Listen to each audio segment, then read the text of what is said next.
4. The sand snake wound swiftly along the shifting desert, its constant undulations keeping the heat of the ground from burning it underneath. Hunting had been poor today, but with the sun rising higher, the time had come, like it or not, for the snake to temporarily seek shelter. When the sun had descended some, it could come out again, this time hopefully to snag a mouse or beetle. One could not go long in the desert without food, where hunting had always been a difficult business. Pushing itself hard, the snake traveled up the latest dune, aware that only minutes separated it from shade. Once over this one impediment, it would be home free. The sand beneath the snake suddenly erupted. Mandibles, more than a foot in length, snapped tight around the midsection of the serpent. The snake flailed desperately, trying to slither out. A monstrous head burst through the sand, followed by the first pair of needle-like legs. Still struggling, the snake struck at its attacker, hissing and trying to use its venom. The fangs, however, could not penetrate the chitinous exoskeleton of the huge arthropod. One leg pinned down the rear half of the snake.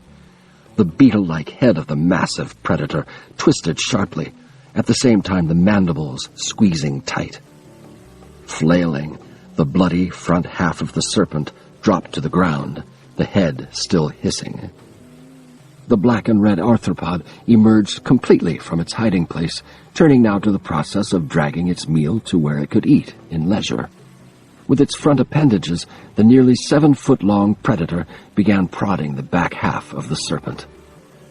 A shadow suddenly loomed over the hideous creature. Immediately, it turned its bulky head and spat at the new intruder. The corrosive poison splattered against the somewhat ragged silk robe of a bearded and rather wild-eyed elderly man. From above a long, almost beak-like nose, he gazed down briefly at the sizzling mess, then waved one gnarled hand over it.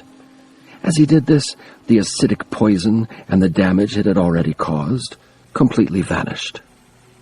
Watery blue eyes focused on the savage insect. Plumes of smoke arose from the exoskeleton. The beetle-like creature let out a high-pitched squeal, its spindly legs teetering. It tried to flee, but its body seemed no longer to work. The legs buckled and the body crumpled.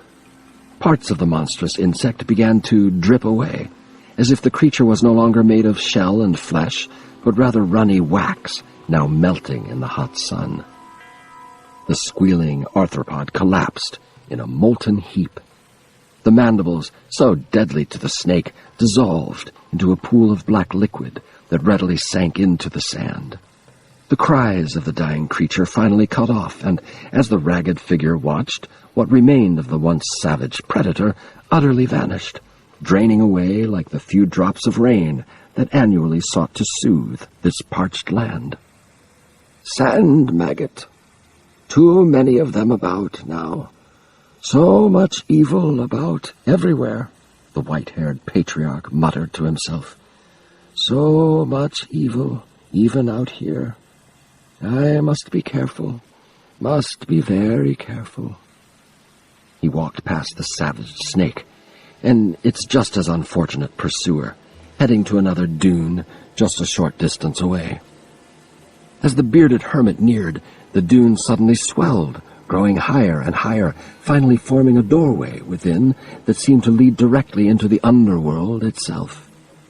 Watery blue eyes turned to survey the oppressive landscape. A momentary shiver ran through the elderly man. So much evil. I must definitely be careful. He descended into the dune.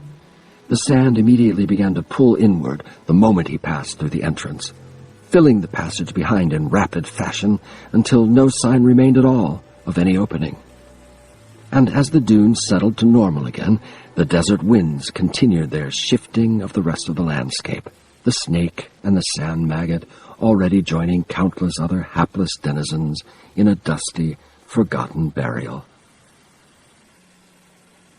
The mountains lay far behind him, although how he had journeyed so far Norik only half recalled.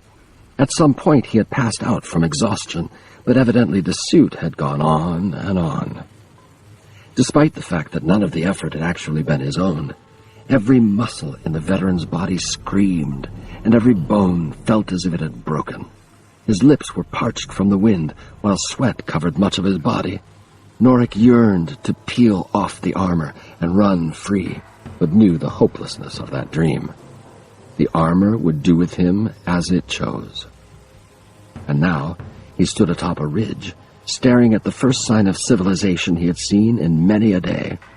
An unsavory inn, a place that more befitted brigands and highwaymen rather than honest warriors such as himself. However, with darkness about to befall, and Norik nearly done in, the suit seemed to finally register that it had to once more deal with the frailties of its human host. He marched, without desiring to, toward the building. 3 glum horses stood tethered nearby, and at least one more sounded its displeasure from a wretched stable just beyond. Norik found himself wishing that he had his sword. The armor had not bothered to take that when it had walked out of the tomb with him. Just before he reached the doorway, the veteran's legs suddenly buckled under him. Norik quickly caught himself, realizing that Bartek's damnable armor had granted him the dubious gift of entering on his own, likely in order to avoid notice of anything strange. Hunger and rest more important to Norik at the moment than his own pride, the soldier pushed the door wide open. Grimy, suspicious faces looked up, the onlookers a mixture not only of the eastern races, but those on the other side of the Twin Seas as well. Mongrels, all 4 of them, Norik saw, and although he certainly held no man's background against him, this group did not look at all like men next to whom he desired to sit. "Kind of place where you gotta watch your back, even around the serving wench," Satan Trist would have jested. Trist, of course, would have sat with anyone who would have offered him a drink. But Satan was dead. "Shut the door or go back out," snarled the one seated nearest.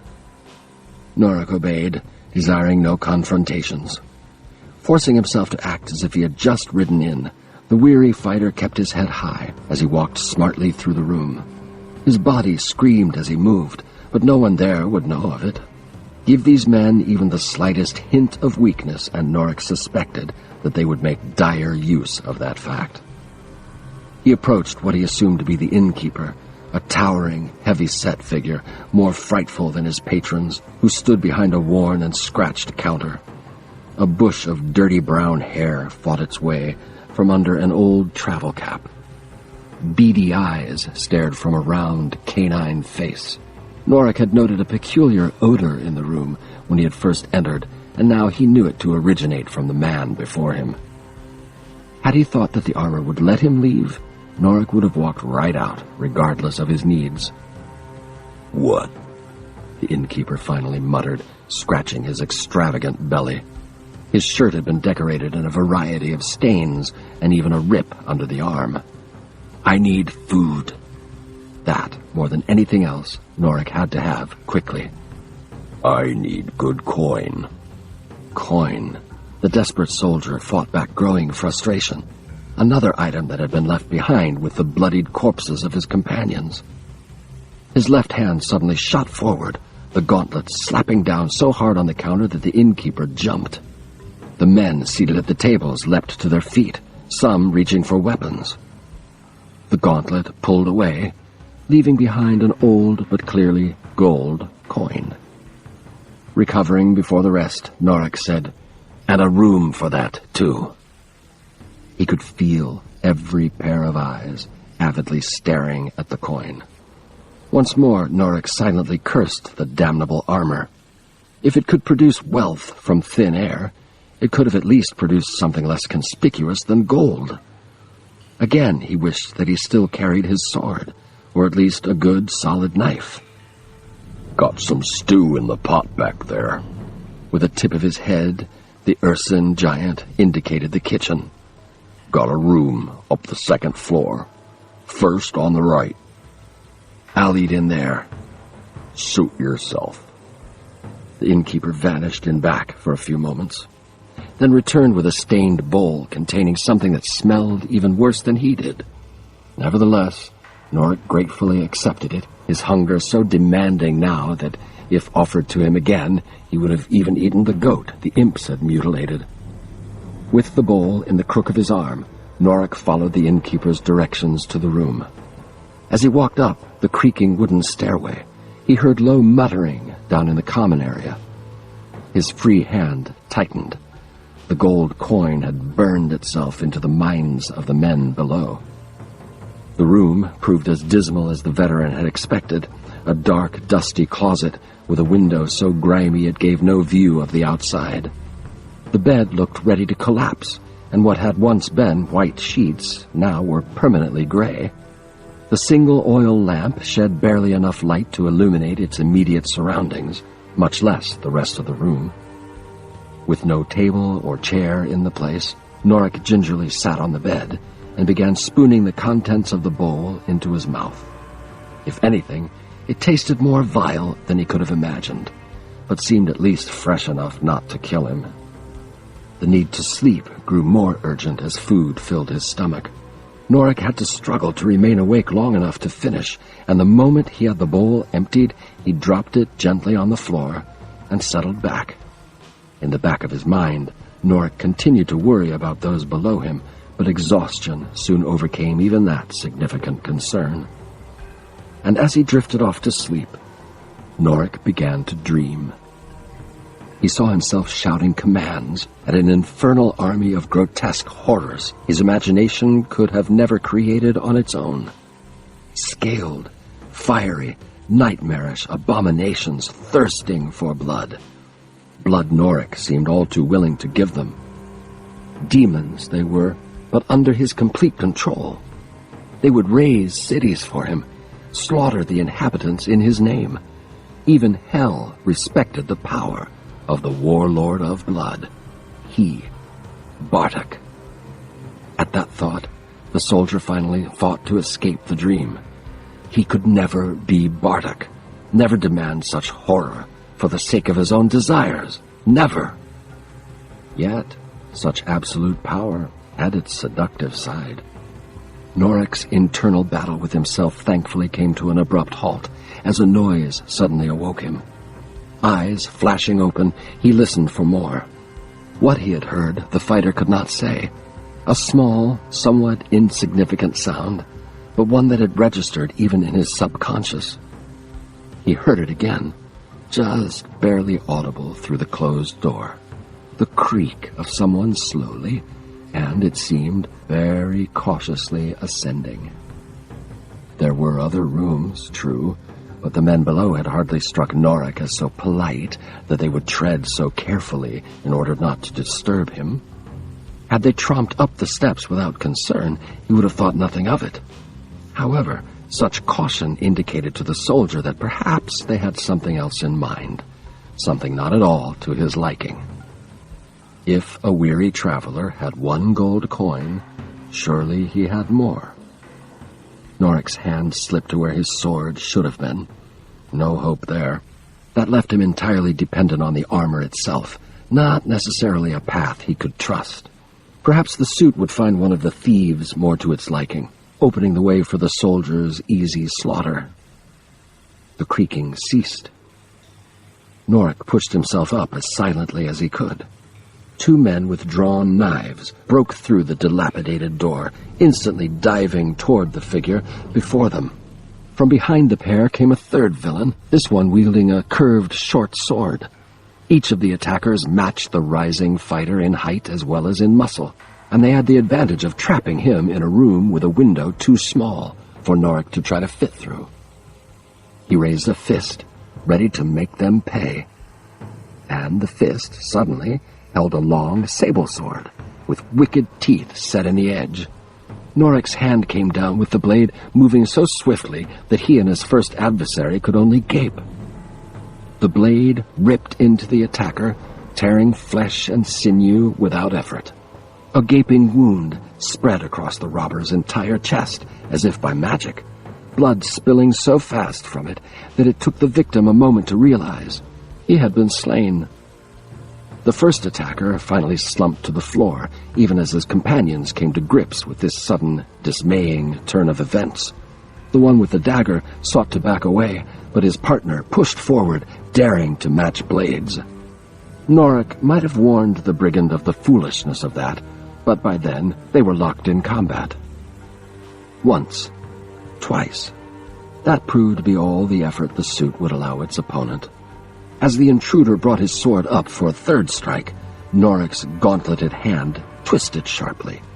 The sable blade turned in a mad, zigzag fashion, his life fluids spilling from a horrendous slit running from his throat to his waist. The second villain staggered.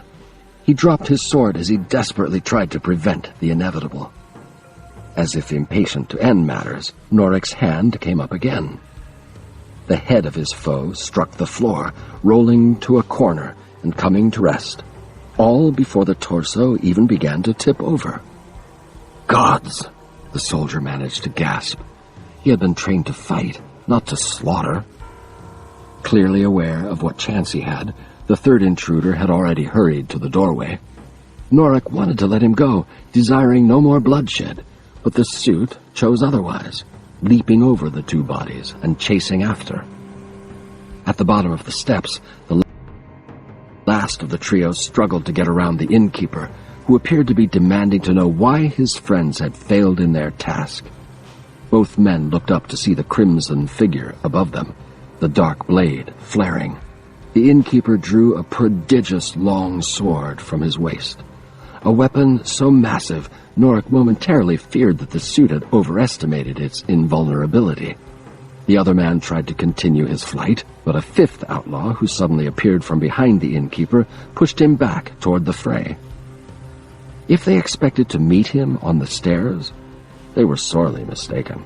Norik found himself leaping feet first toward the trio, their astonished faces no doubt matching his own.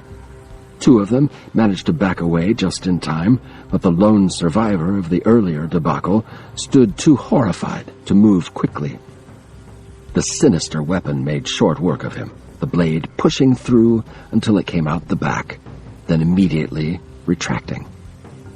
"He's right," snarled the heavy-set innkeeper. "He's right." The other swordsman obeyed. Norik knew exactly what the leader planned. Attack from opposite sides, keep the soldier distracted. One of them would surely land a blow, especially the innkeeper, whose weapon had nearly twice the reach of the black one. "Now!" Both men struck at once, one aiming for Norik's throat, the other for his legs, where the armor did not cover everywhere. These two had evidently battled side by side before, just as Norik had with Seyden and Faustin. Had it been his effort alone, the soldier knew that he would have perished there and then. Bartek's armor, however, fought with a speed and accuracy that nothing human could match. Not only did it force down the larger adversary's gargantuan blade, but it also managed to come up in time to deflect the second villain's strike. More amazing, it followed through with a savage thrust that sank into the throat of the latter man. And as his companion fell, the innkeeper's iron reserve suddenly melted. Still wielding his sword before him, he began to back toward the doorway. The suit pushed Norik forward, but did not harry the last of its foes. Flinging open the door, the innkeeper turned and fled into the night. Now Norik expected Bartek's armor to pursue, but instead the suit turned around and marched him over to where one of the other bodies lay. As Norik knelt beside the corpse, the sable blade dissolved, leaving both hands free. To his horror, one gauntleted finger thrust into the mortal wound, pulling back only when blood covered much of the upper portion of the digit. Moving to the wooden floor, the finger drew a pattern. "Hayat Tokaris," his mouth suddenly blurted. "Hayat Grendel." The suit backed away, and as it did, a plume of rank, greenish smoke arose from the bloody pattern. It quickly formed arms, legs, and tail and wings. A reptilian visage with too many eyes blinked in disdain. Disdain that vanished when the demon saw what stood before him. Warlord, it rasped. The bulbous eyes looked closer. Warlord. Heskar, Grendel, Heskar. The demon nodded. Without another word, the monstrous being headed toward the open door. In the distance, Norik heard the frantic beats of several fleeing horses. Heskar, his mouth demanded again. The reptilian horror picked up its pace, departing the inn. As it stepped outside, it spread its wings and took off, disappearing into the night. Norik did not have to guess its purpose. On the command of Bartek, it had gone hunting. "Don't do it," he whispered, now certain that whatever spirit lurked within the armor could hear him. "Let him go." The suit turned back toward the first corpse. Damn it! Leave him be! He's not worth it! Seemingly ignorant to his pleas, it forced him again to bend down near the body. The hand that had earlier touched the wound with but one finger now planted all of them there, letting the blood stain the entire palm. Outside, a frantic human scream rose high, then cut off with harsh finality. In Norik's other hand, a new weapon appeared, this time a scarlet dagger with a double point at the end. The flapping of wings warned him of the demon's return, but Norik could not twist his neck enough to see. He heard the heavy breathing of the creature, and even the folding of its leathery wings as it settled down in the common room. Nestu, Varaki. The dagger shifted toward the corpse's throat. Nestu, Varaku. The veteran soldier shut his eyes, now praying for himself. Enough of his memories concerning his friends' deaths had come back to him to give him indication of what would happen next. Norik had no desire to face it, would have fled if he could. Nestu, Hanti. But he could do nothing now, except try to preserve both his sanity and his soul. Nestu, Hantiri. The dagger plunged into the throat of the brigand. General Augustus Malevolent arose from the sea of pillows, leaving Galeona to whatever dreams a sorceress of her ilk had. Without making a sound, he donned some clothes and stepped out of his tent. 2 sentries snapped to attention, their eyes straight ahead. Malevolent gave them the slightest of nods, then moved on. A city of tents spread out to the west, the only homes for the general's dedicated minions. Despite being a landless noble, he had managed to raise a fighting force virtually unequaled in the western kingdoms. For a price, he had served the causes of any ruler, garnered for himself the money he had needed for his future ambitions. Now, however, the point had come when he had sworn never to serve another, that someday he, Augustus Malevolent, would be master of more than this worthless patch of ground. The general turned his eyes to the south, where the vast desert of Aranok lay. For some time now, he had felt drawn in that direction, drawn to more than the fact that a tremendous prize, the rich, lush city of Lut Gholein, lay some distance within. Lut Gholein, despite its proximity to the desert, also bordered the twin seas. Because of that, and the fertile strip of land on which it stood, the kingdom had prospered well. Several times would-be conquerors had thought to add its riches to their coffers, but each attempt had met with total disaster.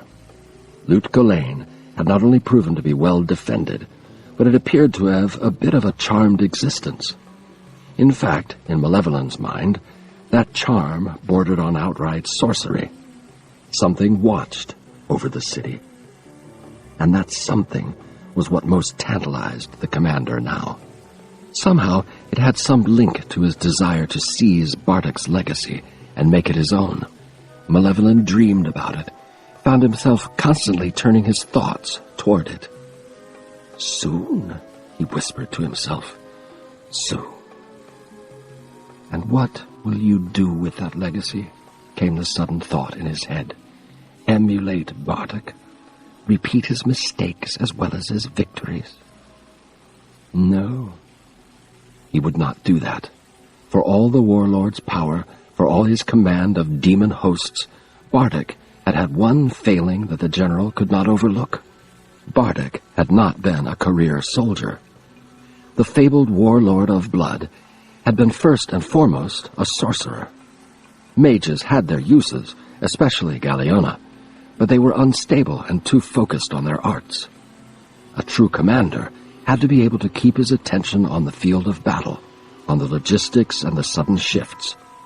That had been part of the reason Augustus Malevolent had been unable to achieve any true skill with his own sorcerous abilities. His military career had been his true passion. But with the armor, with the magic of Bartek, you could be more than him. The perfect fusion of soldier and sorcerer. You could be more than Bartek, even eclipsing him. Yes. The general pictured his image forever engraved in the hearts and minds of those in the future. General Augustus Malevolent, Emperor of the world. And even demons will bow to you, call you master. Demons. Yes, with the armor, the ability to summon demons would surely follow. The dreams he had had since first wearing the helm had all pointed to that. Reunite helm with suit, and the enchantments within would give him the power. The suit. His brow furrowed. He needed the suit, and some fool had it. Malevolent would find him, find the witless wretch, and peel off the armor piece by piece. Then he would reward the Cretan with the honor of being the first to die at the hands of the new warlord of blood. Yes, the general would make the fool's death a memorable one. Augustus Malevolent walked on, dreaming of his glory, dreaming of what he would do with the dark powers he would soon wield. Yet while he walked and dreamt, he still paid meticulous attention to the encampment, for a good leader always watched to make certain that slovenliness did not spread among his forces. Empires were won and lost because of overlooking such seemingly minor things. Yet while Malevolent noted the care with which his loyal warriors performed their tasks, he failed to notice a shadow not caused by the flickering torches. He also failed to notice that this selfsame shadow had stood behind him moments prior, whispering what the general had believed had been his own thoughts, his own questions, his own dreams. The shadow of the demon Zazax shifted toward Galeona's tent, his work this night more than to his satisfaction. This human presented some interesting possibilities, ones that he would explore. It had occurred to him long ago that the armor of Bartek would never accept an actual demon as its master, for while the warlord had come to believe in the ways of hell, he had also carried a basic distrust of anyone but himself.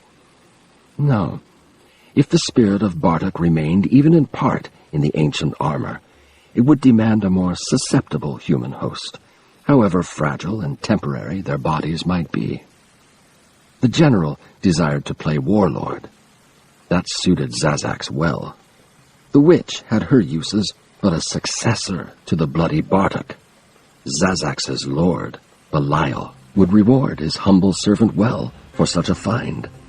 Not only had the civil war in hell against Azmodan not gone well of late, but troublesome rumors had reached even there that the prime evil Diabolo had made good his escape from his mortal prison. If so, he would seek to free his brothers Baal and Mephisto from theirs as well, at which point they would then attempt to regain their thrones from Azmodan and Belial. The three would not deal well with demons who had so loyally served their rebellious lieutenants. If Belial fell, so too would Zazax. "What have you been doing?" The shadow paused just within the entrance of the sorceress's abode. "This one has many tasks and cannot always be at your beck and call, human Galeona." He made a clacking sound, much like a sand maggot might have done just before crushing its prey in its mandibles. "Besides, you slept." Not deep enough to not sense your magic in the air? You promised you wouldn't cast any spells around here. Augustus has some skill. He might notice it and wonder what it means. There is no danger of that. This one promises. I ask again, demon, what were you doing?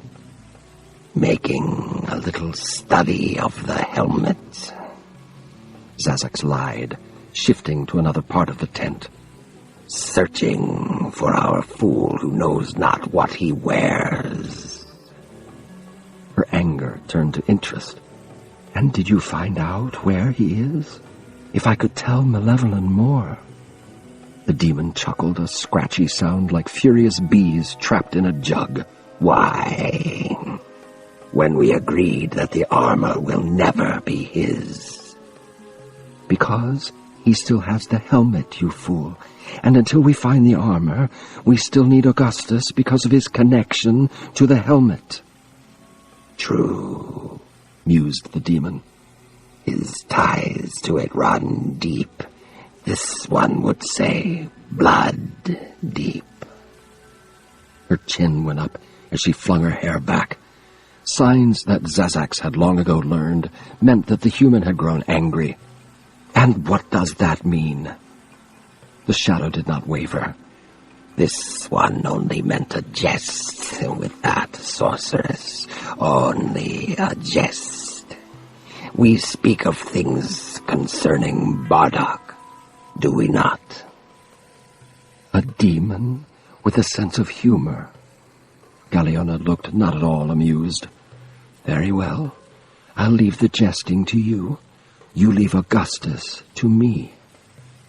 This one would not seek to take your place in the general's bed.